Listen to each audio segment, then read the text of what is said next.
Ya telah ninggalan buana gelarawan dan muntaru Tinon leraga kunang surung sorotetan padang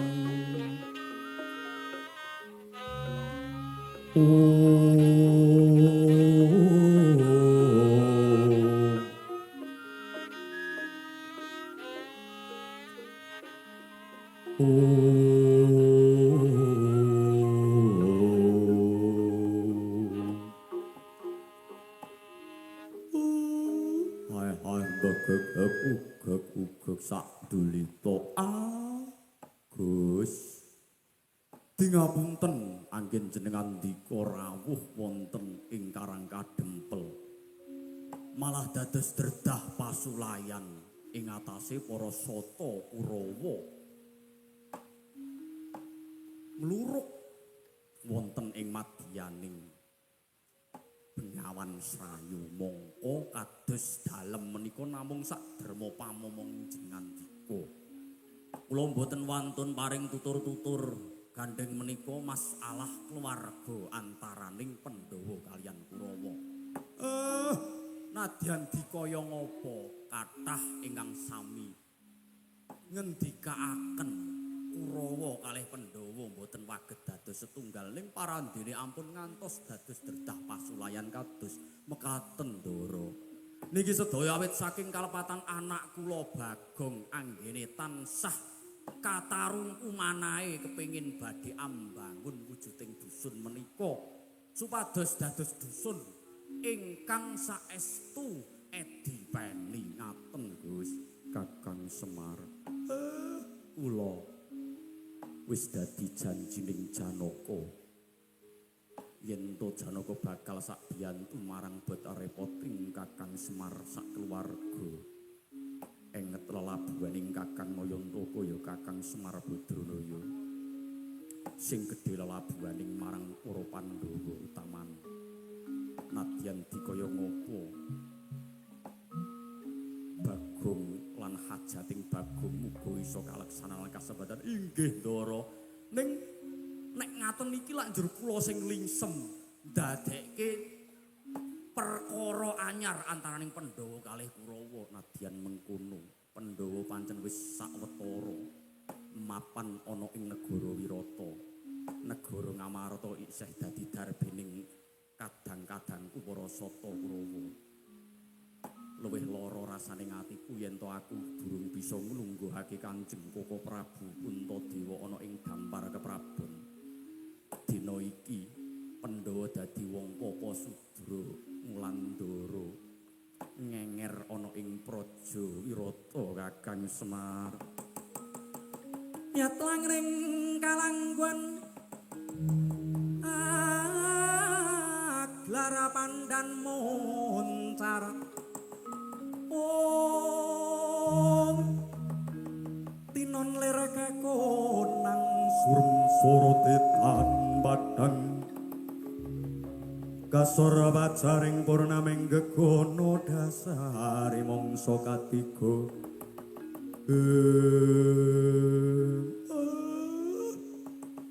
dadosaken tambah bronto raos sing kula tambah nelongso raos e kula sareng panjenengan ngembet dumateng dampar Praja Ngamarta. Pun sak lampah jantraning jenengan dika monggo kula dherekaken badhe tindak pundi Gus. Sing penting penjangkane Bagong bisa kasembadan ayo derekno panjenengan ingsun Kakang Semar. Inggih, monggo Gus kula dherekaken.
sri sang mawe gandrung sapareng katulu wukir moyak mayek saking tias baliur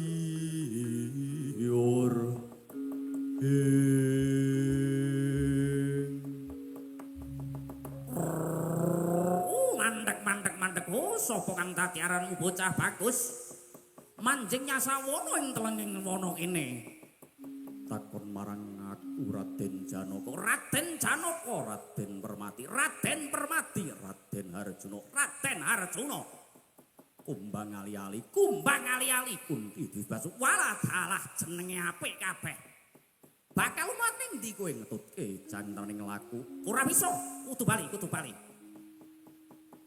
kudu maju pepalangono segoro bakal tak lewati walah dalas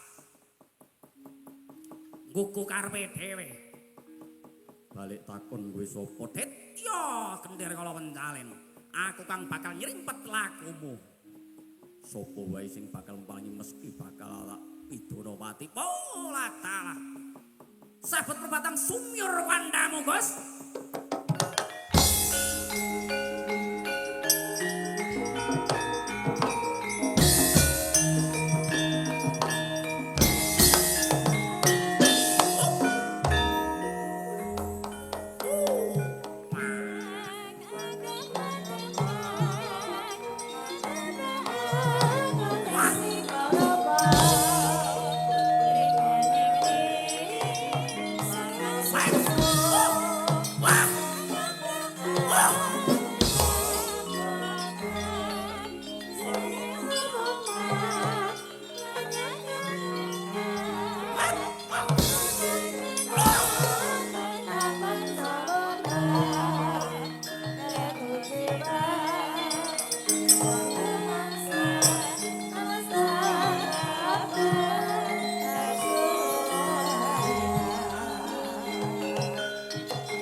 narimakke patining kancaku.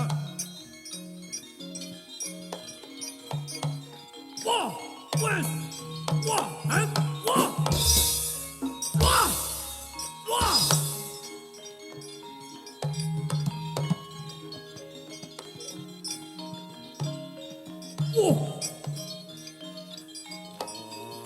Wah.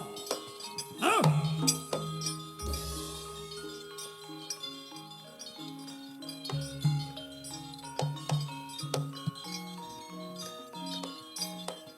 Wah. Wah. Hah? Wah. Wah. Wah.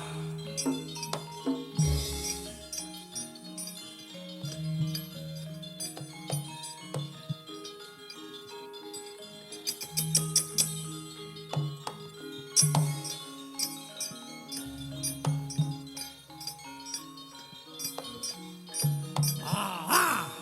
Wah! Wah! Wah! Wah! Wah! Wah!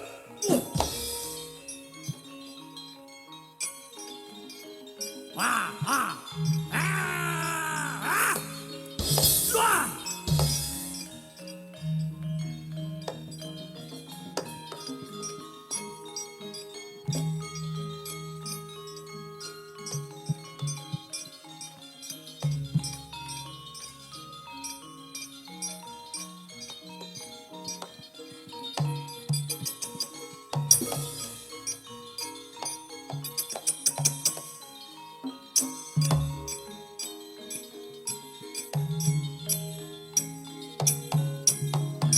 Wah! Ah! Kena brutune. Ah! Wah!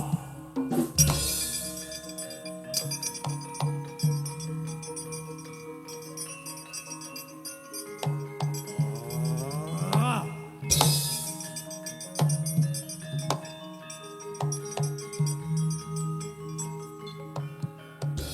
Udus. Apa iki?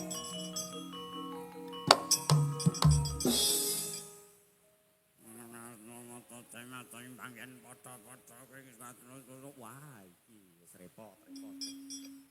Mungsuh buta sing kok ngene iki Ndara Janaka wis wegah ngatasi iki. Kang Gareng. Bagong wis tak utus nawur laku wae Kang Gareng, rene Kang Gareng. Kesik trok. Wah, jan. Iki ben bendarane awake dhewe nyambut gawene ora rekoso. Sampeyan rene. Oh, iki. Sapa jenengmu? Buta? Takon karo aku tatang. Takon karo aku tatang. Oh, iki wis buta bindeng iki truk wis. Kono urusana. Ora melu. Wah, ayo kowe malah mangkat bareng ya kudu dirampungi bareng. Wah, ngoten nomor. Oh, iki. Manoto Jaya Marata imbang yang padha-padha. Ayo mantu. Oh, iki Kang Gareng.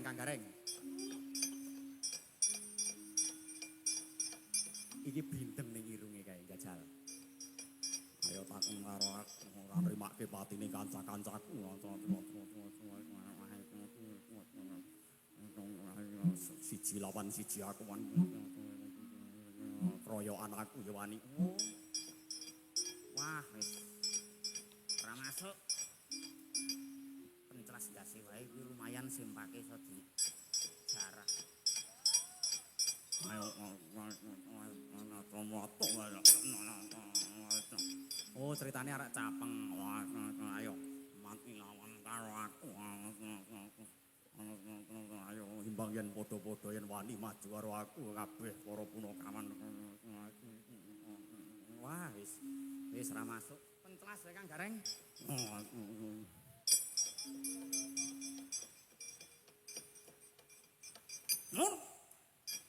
Ling nggo arit kwalik, Ling nggo arit kwalik. Wah, gegedhen arite, wah.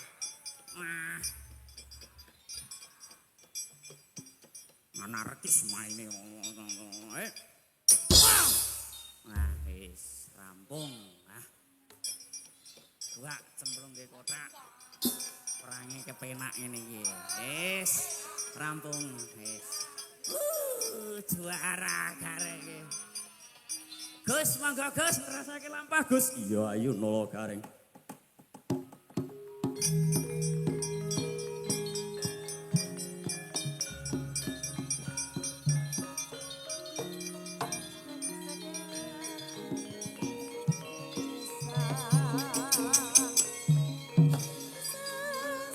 Ayo, truk.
Meh raina semubang wangaruna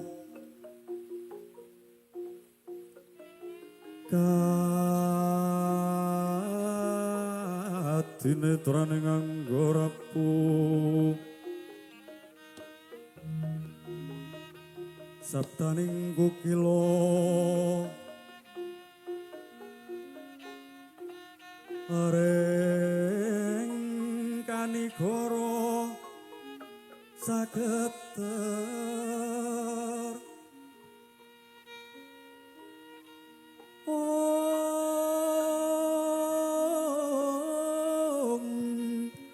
kini dungane engkung lera sing bini banco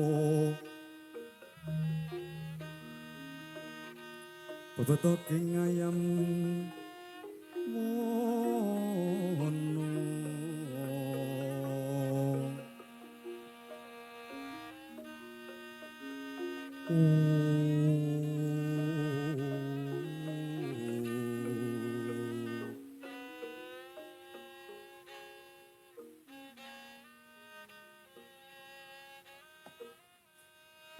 Mas Tunomo Sidam sekaring bawono langgeng titah ulun ngger Narayana nata ndhuwara ati padha kang tiraharja sak prapta kita tedhak ana ing Suralaya yektine bakal ana perkara ingkang bakal mbok aturake ngarsaning panjenengan ulun ngger Narayana Nuwun awit pasang kaliman tabuh tinebihna ing dumawaing tawang tuwang. Keparenga kula ngaturaken sembah sungkeming pangabekti kula kunjuk ngabiyantara ngarsanipun wangadi pukulun Sang Hyang Jagat Girinata nggih Sang Pukulun Bathara Guru. Iya Kresna. Ana wigati apa dene sira nawur laku suwan tedhak ana ing Suraya kene. Nampi penangise para kadang kadyan Pandhawa anggenipun badhe andherekaken lakuning para punakawan nalika semanten ingkang sampun gadah labet pelabuhan ngarsanipun para Pandhawa minangka dados jejitahaning pamomonging satriya Pandhawa. Ingkang sekawe dados dredah pasulayan dene para sata Kurawa badhe anggepuk perang nyicil Baratayuda. Iya. Ora becik tur durung pinanci Narayana. Inggih. Pramila saestu kula sowan menika badhe nyuwun pitedah ngarsanipun wangadiku kula Sanghyang Jagat Girinata kados pundi sakmangke. Anggenipun kula saged ngusadani lan nderekaken dawuhipun Kakang Semar. Nalika semanten Bagong inggih ana kawan Bagong badhe nyuwun supados waget bangun wujuding dusun Karang Kadempel kula. Iya yen mengkono kita ora semang kuwatir jeneng panjenengan pun wis pirsa matedak bakal matedak ana ing jagat bakal ngedunake kanugrahan wujuding lemper tangga jiwa yang jambu diponirmala lan kita uga kanthi ikhlas lahir batin ngulungake wujuding Sekar Cangkok Wijaya Kusuma supayane bisa tambah kukuh anggone punakawan Bagong ambangun dusun inggih pukulun. Kakang Resi Kaneka Putra, Kakang Resi Narada. Perkencong ayo dorong Pak Pong Bu bolong kali codhe. Nggih. Wonten dawuh Adi Pramesti Bathara Guru. Kula suwun panjenengan nderekaken panjenengan ulun tedhak wonten ing jagat angupengi sak nginggiling Jumantara ningali wonten ing pasabinan lan uga pategalaning Narakisma utamaning wonten ing laladan Karang Kadempel supados dados rahayu kerta lan raharja anggenipun Bagong kagungan gegayuhan inggih menika mbangun dusun inggih prayogi menika Adi Pramesti Bathara Guru. Narayana kula wonten timbalan ing adawu. Sabanjure apa kang dadi panyuwunan kita? Inggih. Yekti panjenengan sampun batang dumateng manahipun ingkang pun wayah kula. Ingkang kangka kalih ingkang yekti ugi sanget badhe kula aturaken ngarsanipun wangadipun Bathara Guru. Nun inggih. Kadang werda kula sampun pundhat anggenipun nglampahi tarak brata. Batal anggenipun nglampahi inggih menika wujuding pahukuman wonten ing saklebeting guwa. Pramila kula nyuwun pitudah dumateng panjenengan. Duke nguni jeneng kita wis nyampar wujuding dlancang kencana. Tediring Bratayuda. Kita dhewe sing nyuwun marang panjenengan ulun yen to Prabu Baladewa ya titah ulun Kakrasana supayane dimen ora iso melu lawan Bratayuda. Mula lekas kita iki bener, lekas kita iki ora luput Kresna. Kados pundi ingkang dipun kersakaken wangadipun Bathara Guru? Jeneng Baladewa utawa Kakrasana batal anggone nglampahi pahukuman. Sira dawakne meneh nganti tekan besok paripurnaning Baratayuda supayane dimen Kakrasana ya Baladewa ora iso melu ana ing Bratayuda. Inggih, ngaturaken gunging panuwun menawi mekaten lelakon iki dadi pancatan Baladewa supayane bisa manjing ana ing teleng guwa.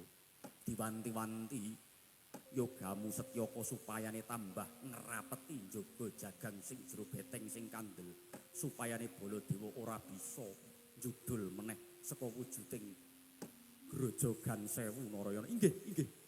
Ngestoaken dawuh wangadipun Bathara Guru. Ayo Narayana ngupengi jagat derekna panjenengan ingsun mudaneni karep lan kersaning Punakawan Bagong. Inggih, sumangga kula dherekaken kula Kakang Narada ampun ketilar. Inggih, monggo kula dherekaken Adik Pramesti Bathara Guru.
Punakawan Bagong gugu karepe dhewe.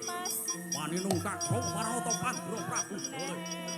Seleh nyawang maring jagat es ming rembulan.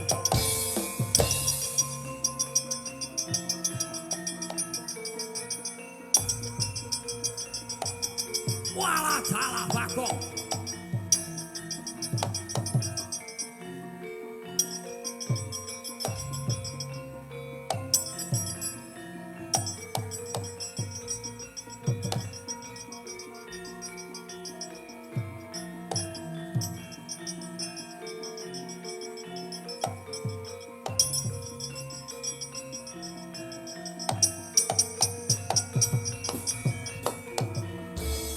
Wong elek nyolok mripat kudune ngilo karo githokmu kowe Bagong.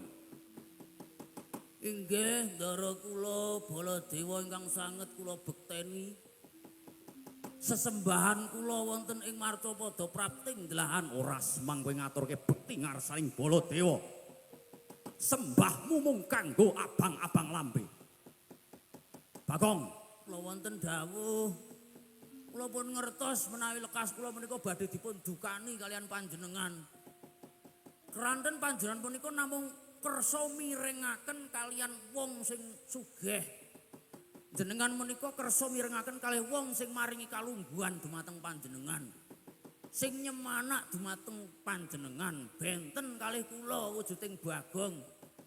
Wong kere kados kula menika nggih leres jenengan menawi dipun wastani wong elek nyolok mripat ning mbok nggih to Den.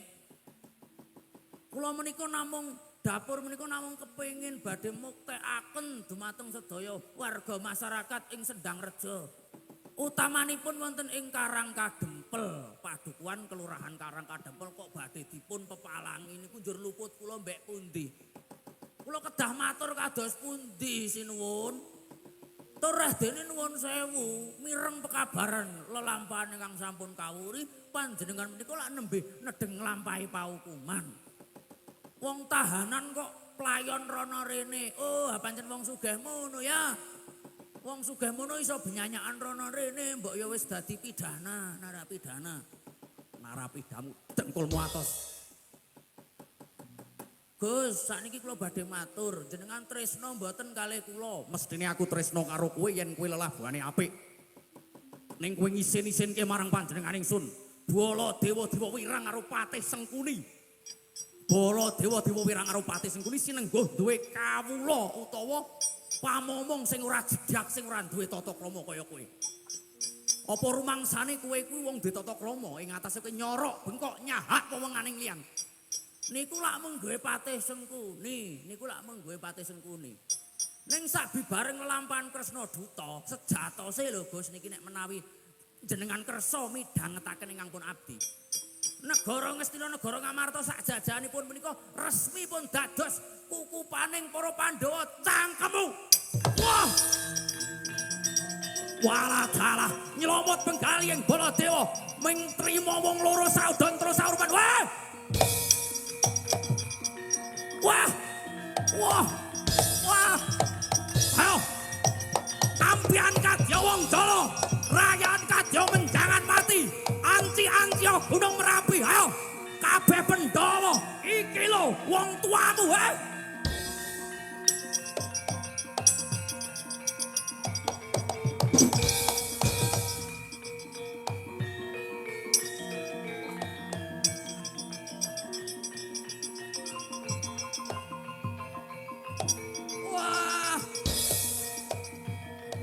Alhamdulillah. Bejone.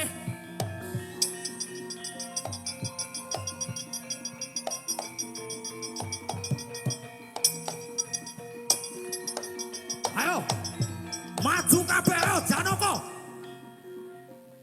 Koko Prabu. Kula menika ingkang pun rayi Janaka.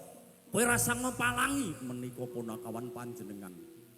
Menika punakawan panjenengan anggenipun nderekaken panjenengan wonten ing Widara Kandhang. Napa panjenengan boten emut dumateng lelabuhanipun Bagong? Jenengan teka badhe tegel raja ngipakaken ing Satakrawa ning nyektine nika ingkang kula wentah panjenengan wiwit kuncung dumlu. Alah, ora semangkake ngomong kowe Janaka. Wah!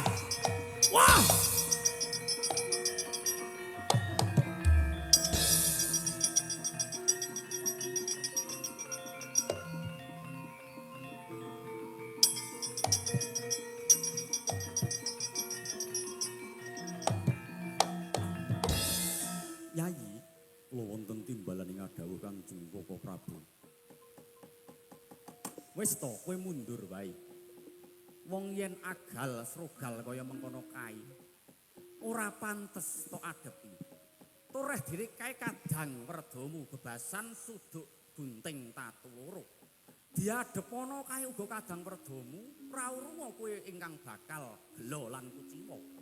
Yen to ngasih Bandayuda kelawan kadang werdamu inggih kepareng paduka kados pundi wis tak papake kredaning Kanjeng Koko Prabu sumawi kula dherekaken.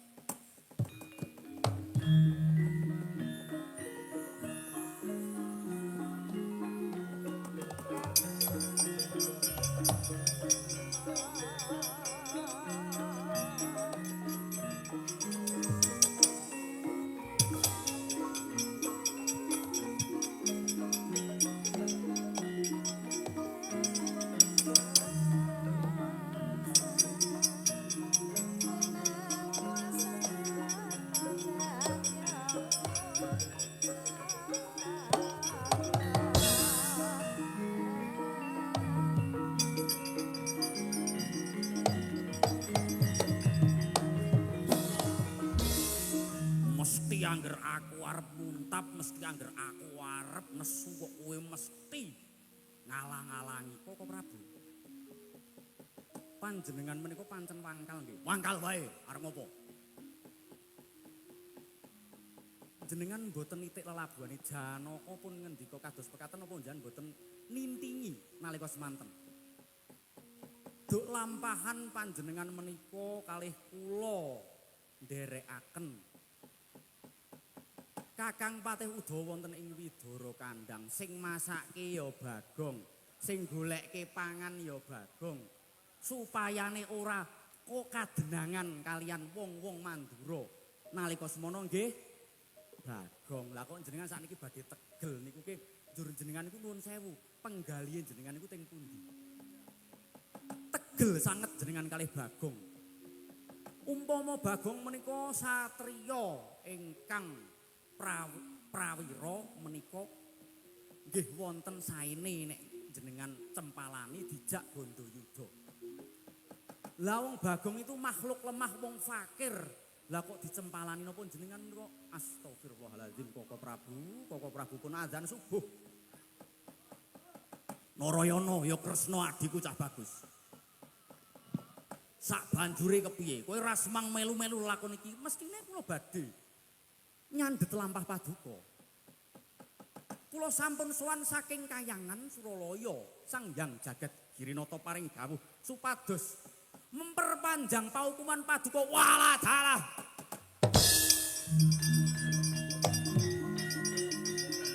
Waduh Kresna, wah. Aja Kresna.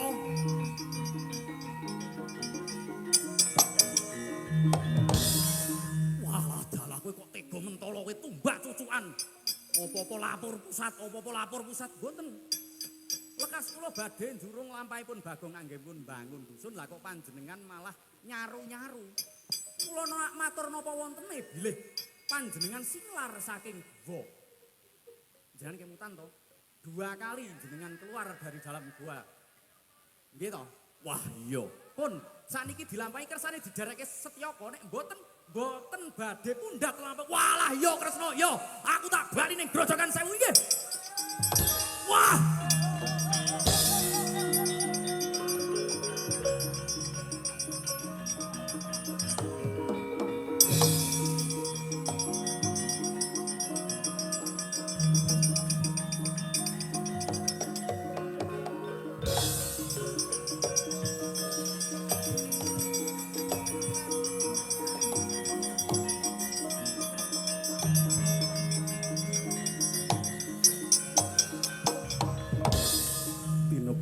Pancabaya dadiya dusun ingkang baladatun thayyibatun wa ghafur dadiya dusun ingkang gemah ripah loh jinawi padukuan karang kagempel Bagong.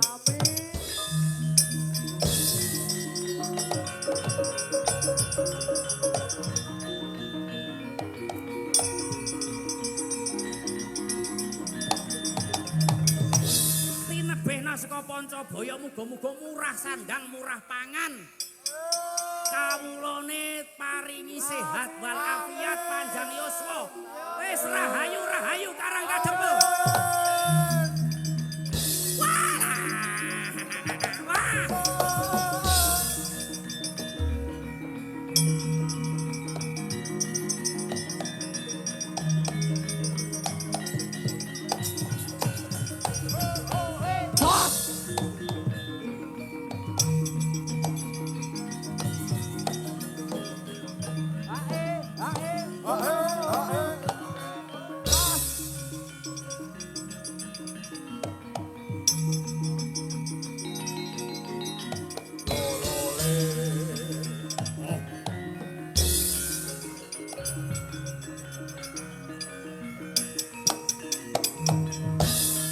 Mas, bola bali kowe bakal nyorok bengkok nyahak wewenanging liyan.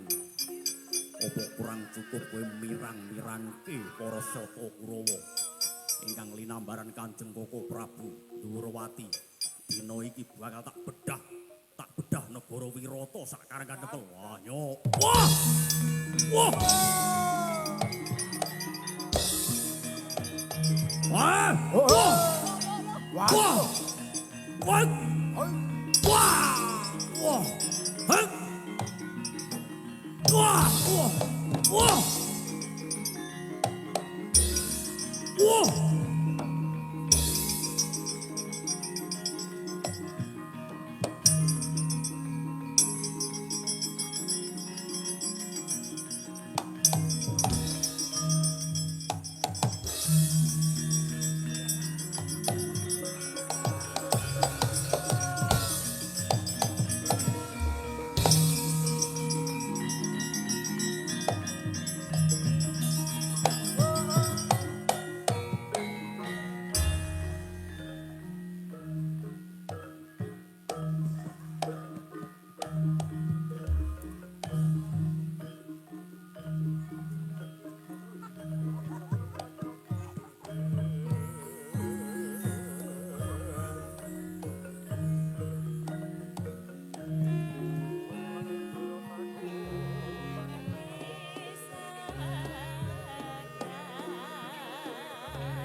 Gus, wah Bagong iya. Ngaturaken agunging panuwun nggih Gus dene sedaya para kadang Pandhawa sampun sak biyantu dumateng botripun Bagong. Utamanipun wah kula niku jan rapati dugamana Ndara Kresna Prabu Dwarawati kok kersa sak biyantu dumateng kula. Iya Bagong. Kabeh widadi jawabaning wong apik kaya kowe. Wong sing tansah mulat marang kabecikan sing nderekke marang satriya ingkang alta tekan saati suci pepayung budi rahayu. Muga padukuan Karang Kadempel tetep rahayu, tetep slamet wilujeng ngasih tekan jaman kapan wae. Nadyan besok Pandhawa karo Kurawa bakal gepuk perang ana ing Kurusetra ning ora bakal ngembet marang kahanan lan katentremaning Karang Kadempel. Alhamdulillahirabbil alamin. Ning umpami ngenjing kok dumugi wancine Bratayuda kula tetep nderek sak biyantu. Nggih ora ketang adang-adang sego, ora ketang bagian tim medis kula siap, Ndara. Niki labet lelabuhan kula dumateng panjenengan. Ingkang pungkasan ngeten mawon, Ndara. Gandeng punakawan niki pun rumangsa keputangan budi. Ora Bagong. Pandhawa sing duwe utang budi marang para punakawan ingkang tansah andherekke saben wayah rina lan ratrine. Mula dina iki aku nderek mangayu bagya anggone padukuan Karang Kadempel wis kabangun kanthi endah kesawapan saka Jumantara marang para Jawata. Inggih, amin Allahumma amin. Ngaturaken agunging panuwun purnaning gati kula sak rencang-rencang kadang punakawan menawi kathah lepatipun saestu ngaturaken agunging pangapunten lan ugi ngaturaken sembah sungkeming pangabekti dumateng sedaya warga masyarakat saestu kula nyuwun waduh iki sindane sudah bubar iki. Sindane sudah bubar iki. Nggih pun cekap semanten kula badhe nyuwun donga dumateng bapakane Semar. Ya, heeh. Dongane apa? Wis didongani saka kene wae wong sindane sudah bubar. Ya Bagong. Bismillahirrahmanirrahim. Allahumma sholli wa sallim ala sayyidina Muhammadin sholatan tunjina biha min jamil ahwali wal afat wa taqdilana biha min jamil hajat wa tutahhiruna biha min jami sayiat wa tarfa'una biha indaka ala darajat wa tubalighana biha asal ghayat min jamil khairati fil hayati wa ba'dal mamat. Cekap semanten agunging panuwun lan pangapunten. Assalamualaikum warahmatullahi wabarakatuh.